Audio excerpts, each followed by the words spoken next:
ISL മൂന്നാം പതിപ്പ് kick off നാളെ നടക്കാനിരിക്കെ ഗോഹട്ടിയിൽ തീവ്ര പരിശീലനത്തിലാണ് കേരളത്തിന്റെ സ്വന്തം മഞ്ഞപ്പട. ആദ്യ സീസണിൽ ഫൈനലിസ്റ്റായിരുന്ന കേരള ബ്ലാസ്റ്റേഴ്സ് കഴിഞ്ഞ തവണ നിറം മങ്ങിയിരുന്നു. ടീമിന് പുതിയുടമകൾ വന്നെങ്കിലും പരിശീലകനിലും മാർക്യൂ താരത്തിലും മാത്രമാണ് ഇക്കുറി പ്രധാന മാറ്റം. ഇംഗ്ലീഷുകാരനായ കോച്ച് സ്റ്റീവ് കോപ്പലിന്റെ നിർദ്ദേശങ്ങൾക്കനുസരിച്ച് കടുത്ത ചൂടിലും തളരാത്ത പരിശീലനമാണ് ടീം നടത്തിയത്. മാർക്യൂ താരം Aaron Hughes, Michael Chopra, Antonio German, Mohammed Rafi, Josu തുടങ്ങി എല്ലാ പ്രമുഖരും പരിശീലനത്തിനിറങ്ങി.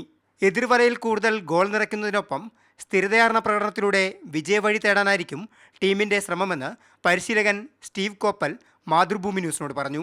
We've worked very hard. We're looking forward to the game. We obviously don't know the standard of all the other teams in comparison to us, so it will be interesting for us to try and gauge ourselves against the opposition. Indian താരങ്ങളായ മെഹ്താബ് ഹുസൈൻ, ഇഷ്ഫാഖ് അഹമ്മദ്, സന്ദേശ് ജിങ്കാൻ എന്നിവരും ചുറുചുറുക്കോടെ മൈതാനത്തിറങ്ങി. Goal കീപ്പർമാരായ Sandeep നന്ദിയും Graham സ്റ്റാക്കും ഏറെ നേരം പരിശീലനം നടത്തി.